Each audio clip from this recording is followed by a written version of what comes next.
Hello বন্ধুরা, তোমরা কেমন আছো? আশা করি ভালো আছো। আজ একটি নতুন ব্লগ নিয়ে তোমাদের সামনে হাজির হলাম। তো বন্ধুরা, তোমরা যদি আমার চ্যানেলে নতুন হয়ে থাকো তো প্লিজ সাবস্ক্রাইব করে দিও, আমাকে লাইক শেয়ার কমেন্ট করো। দেখো, আজকের ভিডিওটা দেখতে থাকো। আমার সকালে রান্নাটা হয়ে গেছে, এখন আবার কিছু মাছ আনা হয়েছে। দেখো, তোমাদের দেখাচ্ছি, ট্যাংরা মাছ আনা হয়েছে বাজার থেকে। তো আমি ভাবছি এগুলো আলু বেগুন দিয়ে রান্না করব। আসলে এই মাছগুলো আলু বেগুন দিয়ে রান্না করলে আমার বেশি ভালো লাগে। তো বন্ধুরা, আমি কিছু সবজি এখন কেটে নেব, দেখতে থাকো। ভাবছি এখানে বসবো, বেশ ঠান্ডা আছে এখানে, হাওয়া দিচ্ছে অনেকটা। আসলে ঘরের বাতাস আর এই প্রাকৃতিক বাতাসের মধ্যে অনেক তফাৎ। মাছটা কাটা প্রায় হয়ে এসেছে, মাছগুলোকে ধুয়ে নেব।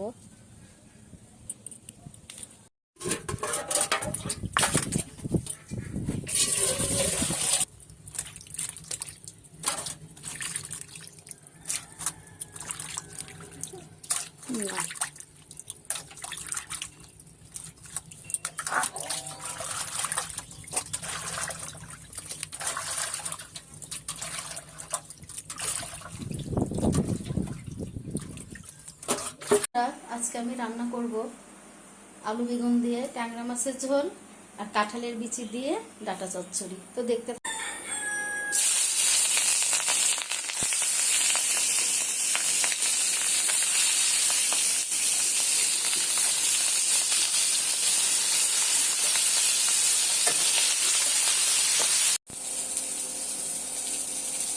তো মাছ ভাজা হয়ে গেল, আমি নামিয়ে নিচ্ছি।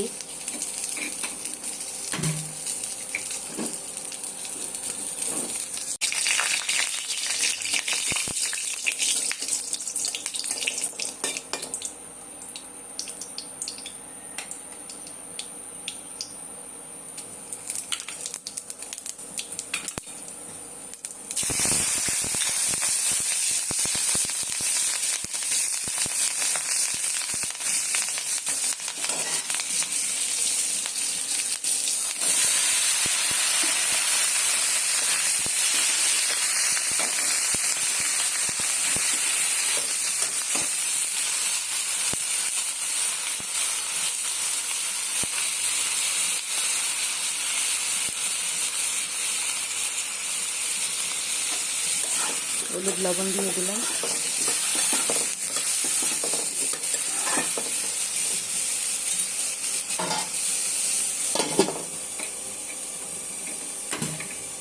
ভাতটা আমার হয়ে গেছে, নামিয়ে নেব এখন।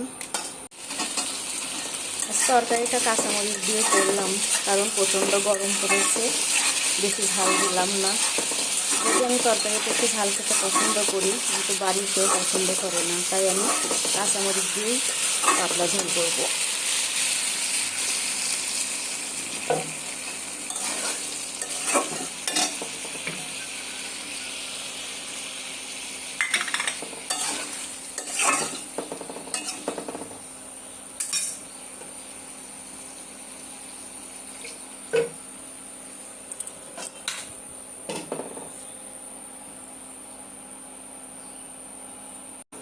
আমি ডাঁটা চচ্চড়িটা তুলে দিয়েছি।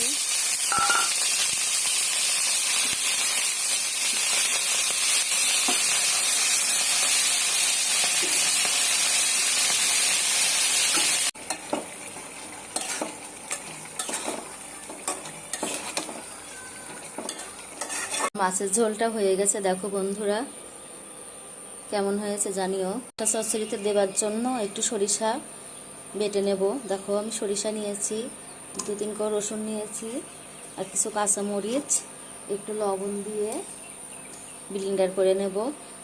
সরিষাটা পরে দিয়ে, এই জন্য সরিষাটা পরে দিলে একটা ফ্লেভার থাকে, ঝাঁঝ সেন্ট আসে, এটা ভালো লাগে খেতে।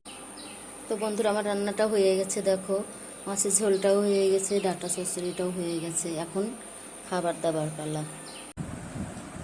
তো বন্ধুরা, আমি খেতে বসে গেছি। তোমরা যদি আমার চ্যানেলটিতে নতুন হয়ে থাকো তো প্লিজ সাবস্ক্রাইব করে দিও আমার চ্যানেলটিতে। আর এই দেখো, ট্যাংরা মাছের ঝোল দিয়ে ভাত খাচ্ছি ডাঁটা চচ্চড়ি দিয়ে। তো তো আমার রান্নাটা কেমন হয়েছে, আমার ভিডিওটা কেমন হয়েছে, লাইক শেয়ার কমেন্ট করতে ভুলো না কিন্তু, আর আমার পাশে থেকো।